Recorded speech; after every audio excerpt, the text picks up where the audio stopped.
COP28 this year was held in Dubai in the UAE, and it was a very crucial year because a series of IPCC reports have been recently released, which suggest that we need to cut global greenhouse gas emissions by 43% by 2030 if we are to achieve the goals of the Paris Agreement of limiting global warming to 1.5 degrees Celsius above pre-industrial levels.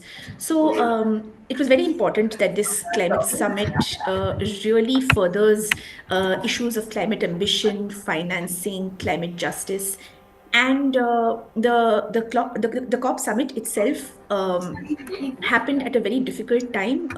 The world is quite polarized. There are two global wars going on, and extreme weather events have also been growing. And many countries, particularly poor and developing countries, have been feeling the impacts of the climate crisis. So, this is the context in which COP28 had occurred. And this summit has achieved some very interesting outcomes. So, the outcomes are really a mixed bag, some positive, some not so positive. So, I'll start with some of the big achievements. So, for the first time in 30 years of climate negotiations, the word fossil fuels has been written in the decision text of a COP summit. And this sounds it's almost hilarious that for so many years scientists have been talking about how burning of fossil fuels is leading to excess emissions of greenhouse gases and making global warming worse. But COP summits are a political place where almost 200 countries of the world have to come together and agree on every word that is put in the final decision document. So this was the first COP which was hosted in an oil and gas producing country. There have been COPs in oil and gas producing countries before, but this was a COP that was hosted in an oil and gas producing country that managed to achieve the inclusion of the word fossil fuels in the decision text. So this was quite a big achievement in our opinion. The final document of the global stocktake talks about the need to transition away from fossil fuels and move towards net zero energy systems. So this was definitely a big milestone at the end of this COP summit. Another big achievement was the operationalization of the loss and damage fund. So last year at COP27, in a huge win for developing countries, a fund was agreed upon, which will be filled with hopefully grant based money that will then be disbursed to poor and vulnerable countries who are suffering irreversible damages as a result of climate linked extreme weather events. And last year, the fund was announced. Over the past 1 year, there have been a lot of tense discussions about who will pay into the fund, who will receive money from the fund, where will the fund be located. On the first day of COP28, the presidency of this COP, the UAE, managed to achieve activation of this fund.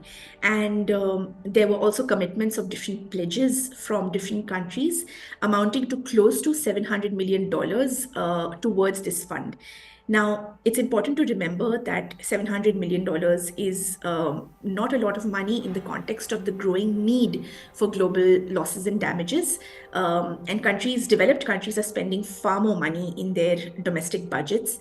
But it's definitely a start and it really set the tone for the rest of the COP. So these are two big outcomes, and I'm happy to go into further detail based on other questions.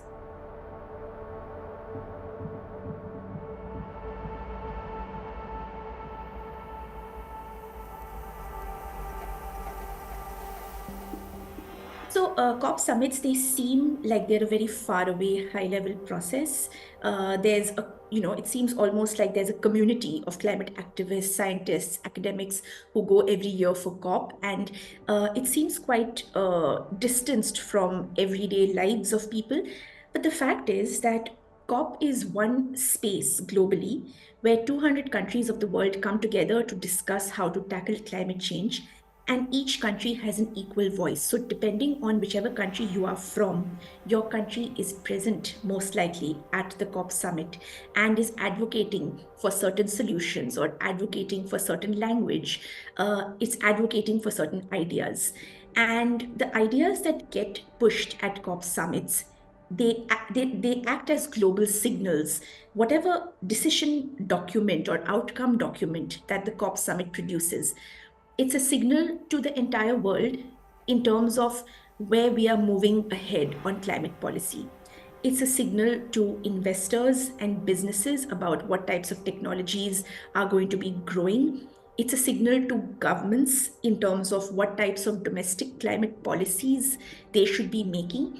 And all of these signals to large entities around the world eventually affect individuals, right down to you and me and others around us.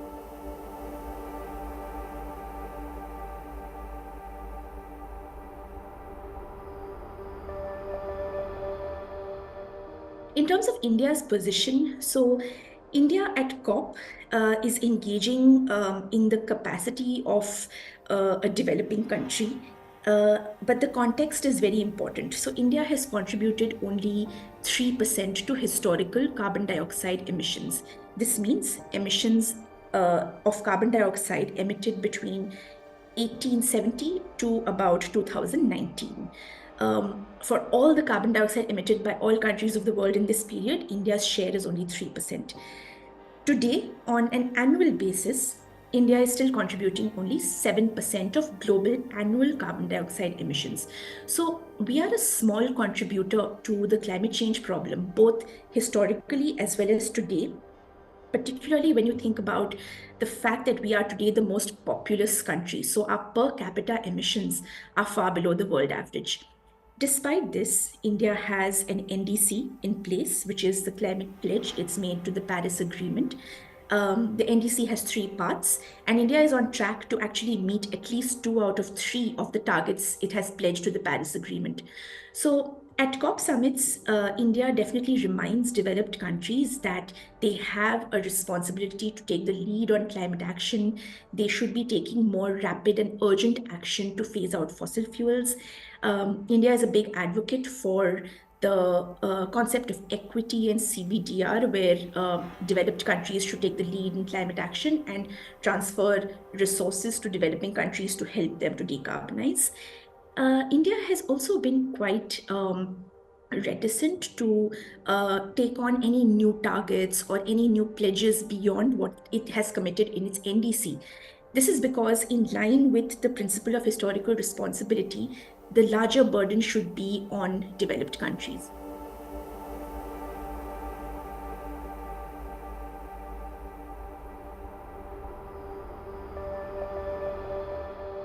India has committed a 3-part target to the Paris Agreement under its NDC. The first is to have a 45% reduction of emissions intensity of its GDP by 2030. The second is to have 50% non-fossil installed power capacity by 2030. And the third is to increase its carbon sink by 2.5 to 3 gigatons through additional forest and tree cover. So India recently published at COP28 itself, it published its national greenhouse gas inventory of 2019. And this was submitted in the national communication or NatCom document to the UNFCCC. And under this, the Ministry of Environment has announced that India is actually on track to, India has already reduced emissions intensity of its GDP by 33% between 2005 and 2019. And its target is to reduce it by 45% by 2030. So it looks like we are on track to achieving this target. In terms of its non-fossil installed power capacity, currently India has 41% share of clean power in terms of capacity, according to this document. The CEA, or the Central Electricity Authority, actually projects that by 2030, India will overachieve and will have something like 62% of non-fossil installed power capacity, 64% if you count nuclear power as well. So it's likely that we will overachieve on this target as well. So definitely on 2 out of 3 targets, India is on track to meet its NDC, and this is a very positive sign.